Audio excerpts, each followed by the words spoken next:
किसान open school में मैं आज आपको दिखाऊंगा कि आपके अपने गाँव में प्राकृतिक रूप से और कुछ घरेलू तरीकों का यूज़ करके 40% तक आप उत्पादन किस प्रकार ले सकते हैं। जैसे 8 कुंटल उत्पादन हो रहा है आपका, तो 12 कुंटल किस प्रकार कर सकते हैं, इस पर मैं आपको जानकारी दूंगा। इसके लिए सबसे आपको किन तरीकों का यूज़ करना है और किन चीज़ों को अपनाना है, तो सबसे पहले आपको इरीगेशन मैनेजमेंट पर ध्यान देना है।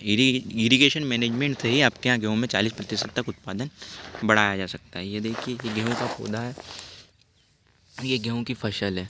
तो आप इसमें किस प्रकार आप 40% तक उत्पादन बढ़ा सकते हैं। तो सर्वप्रथम तो आप क्या, जब सिंचाई करते हो, गेहूं बोते हो, तो पहली सिंचाई 21 दिन के बाद, जब गेहूं अंकुरित हो जाए उसके बाद जो सिंचाई करते हैं हम उसको पहली सिंचाई करते हैं, जिसे first stage CRI stage, 21 days after sowing.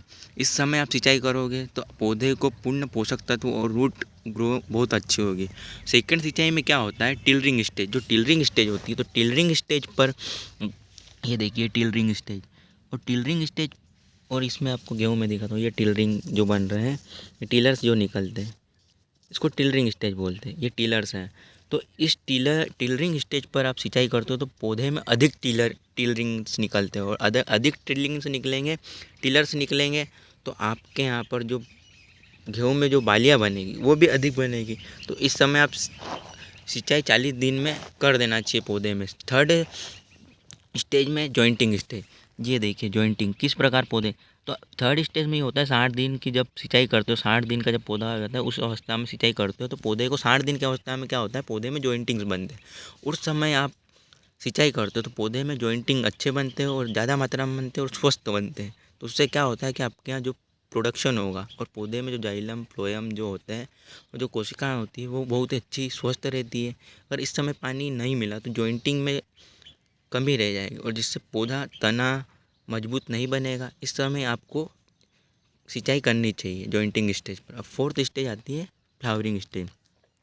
Flowering stage पर अगर 80 डेज में जब सिंचाई करते हो, ये देखिए फ्लावरिंग स्टेज, और 80 दिन का जब पौधा हो जाता है उस समय आप सिंचाई करते हो, तो जो फ्लावर्स होते हैं वो स्वस्थ फ्लावर्स होते हैं, मजबूत होते हैं, और क्योंकि पानी में बहुत सारे मिनरल्स होते हैं, और जो ज़मीन से उसको 80 डेज में जब हम सिंचाई करते हैं, ज़मीन में जो मिनरल्स उपस्थित होते हैं उनको ऑब्जॉर्ब करता है पौधा, क्योंकि पानी देंगे तभी रूट से अपने न्यूट्रिएंट्स को उठाएगी।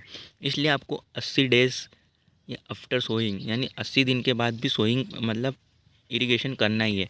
फिर उसके बाद किस स्टेज पर करना है, मिल्किंग स्टेज। मिल्किंग स्टेज पर जब पौधे को पोषक तत्वों की बहुत अधिक मात्रा में आवश्यकता होती है, क्योंकि कल्ले और जब दाने बनते हैं, मिल्किंग स्टेज पर जो दूध बनता है उसके अंदर जो आपने जो हरे गेहूँ खाए होंगे, तो उस समय भी पानी की आवश्यकता होती है, क्योंकि पानी में मिनरल्स और जो ज़मीन के अंदर हम जो खाद देते हैं वो भी उपस्थित होता है। तो जो रूट सिस्टम होता है उसको ऑब्जॉर्ब करता है।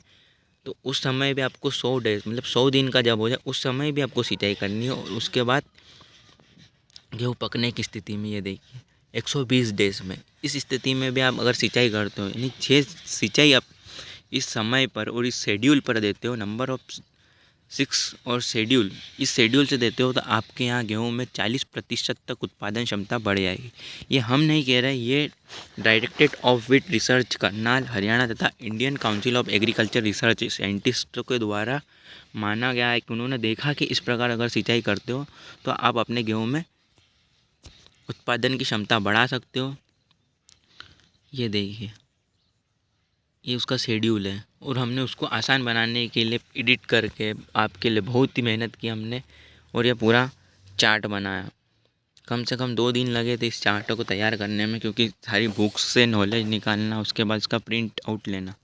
तो आपके लिए मैं बहुत ही शानदार जानकारी लेकर आया हूँ, क्योंकि गेहूँ में उत्पादन क्षमता बढ़ाने के लिए आप जो भी देते हो वो तो ठीक है, लेकिन वाटर मैनेजमेंट, इरिगेशन शेड्यूल भी बहुत अधिक महत्वपूर्ण रखता है गेहूँ की फसल में। क्योंकि अगर ये भी कर दोगे तो आपके यहाँ 40% तक उत्पादन क्षमता बढ़ जाएगी गेहूँ में, और बहुत ही शानदार उत्पादन होगा, और गेहूँ की चमक भी होगी, वज़न भी होगा, वेट भी होगा, और आप अच्छा मुनाफा भी कमाएँ। अधिक जानकारी के लिए चैनल को सब्सक्राइब करें, बेल आइकन दबाएं, शेयर करें। धन्यवाद। आपका अपना चैनल किसान ओपन स्कूल।